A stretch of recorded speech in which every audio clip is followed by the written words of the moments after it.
I don't have to tell you things are bad. Everybody knows things are bad. It's a depression. Everybody's out of work or scared of losing their job. The dollar buys a nickel's worth. Banks are going bust. Shopkeepers keep a gun under the counter. Punks are running wild in the street, and there's nobody anywhere who seems to know what to do, and there's no end to it. We know the air is unfit to breathe, and our food is unfit to eat. We sit watching our TVs while some local newscaster tells us that today we had 15 homicides and 63 violent crimes, as if that's the way it's supposed to be. We know things are bad, worse than bad. They're crazy. It's like everything everywhere is going crazy, so we don't go out anymore. We sit in the house, and slowly the world we're living in is getting smaller, and all we say is, please, at least leave us alone in our living rooms. Let me have my toaster and my TV and my steel-belted radios, and I won't say anything. Just leave us alone. Well, I'm not going to leave you alone. I want you to get mad. I don't want you to protest. I don't want you to riot. I don't want you to write to your congressman because I wouldn't know what to tell you to write. I don't know what to do about the depression and the inflation and the Russians and the crime in the street. All I know is that first, you've got to get mad. You've got to say, I'm a human being. My life has value.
Good morning, good afternoon, and good evening, everybody, and welcome to Global Watchman News. My name is Lori Swan. Probably should be doing this right now, but I have to do it. I'm going to be taking a undetermined amount of time off of social media. I don't know when I'm going to be back.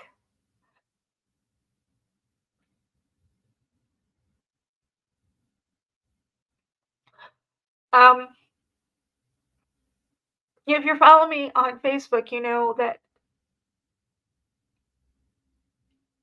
my daughter's father passed away unexpectedly.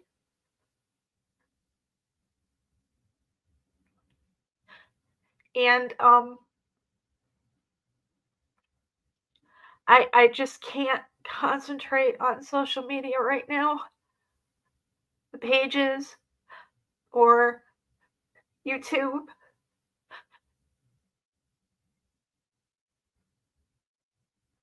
I have to concentrate on my kids, especially my daughter.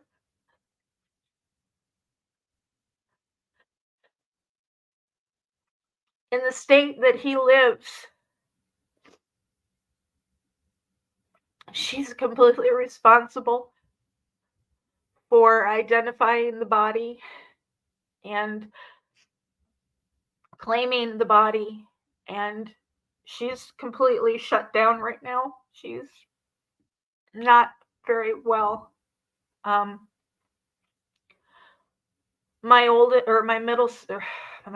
youngest son left yesterday.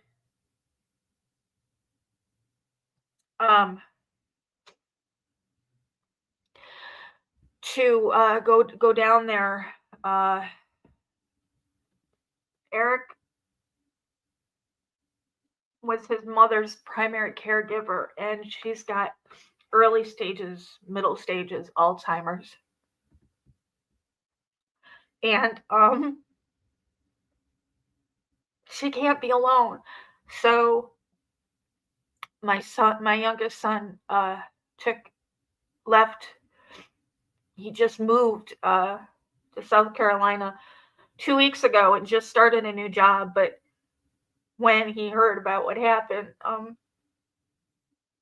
they gave him a week off, and so he left almost immediately yesterday.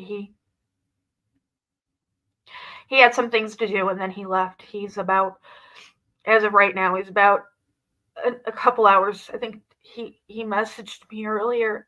It was 3 hours away.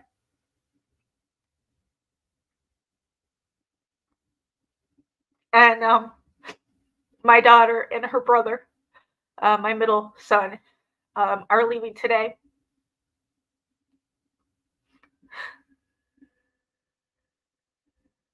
But Mom can't be alone, so Kyle's gonna get there and make sure she's okay.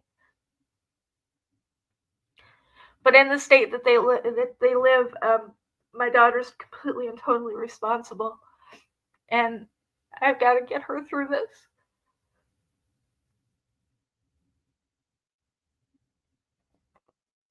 Next to my husband, he was my best friend.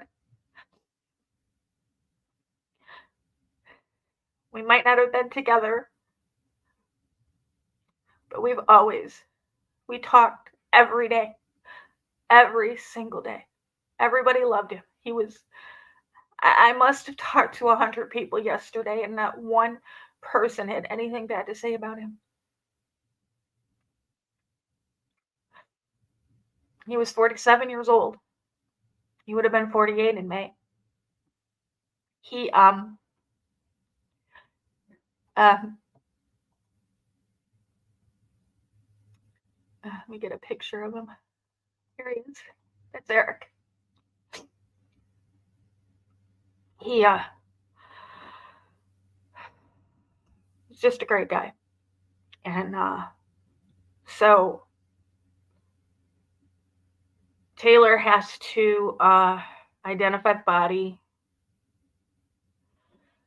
Like I said, they're doing an autopsy this morning. And I'm sorry, I'm all over the place, guys. My brain is, my head is so fucked up right now.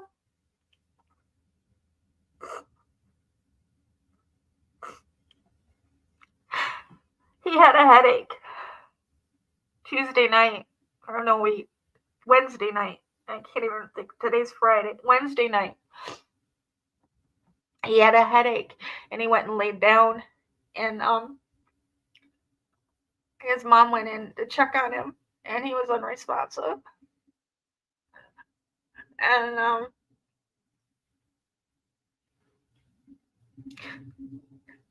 they started CPR, and he was pronounced dead at the hospital. And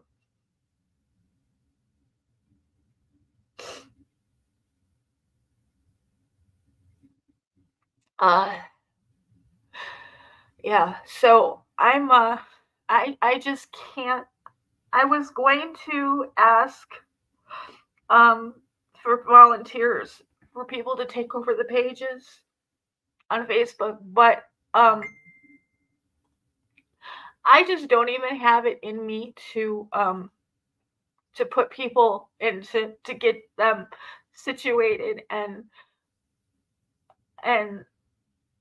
I just can't do it right now. So I have asked Ernie and John if they would keep Wednesday nights going for you guys. There's so much to talk about, and I don't want you guys to suffer because of where I am right now.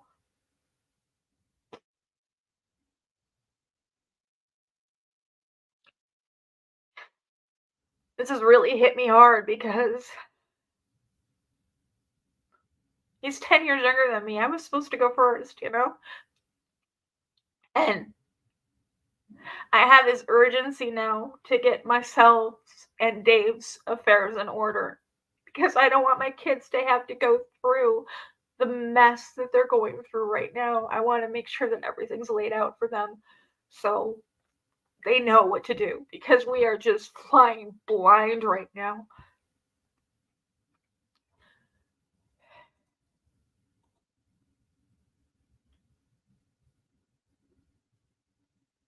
So,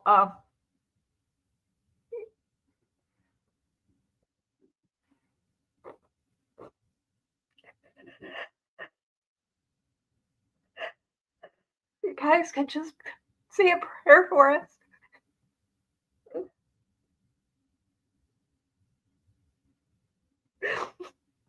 And I'll be back as soon as I can. I love you guys. God bless.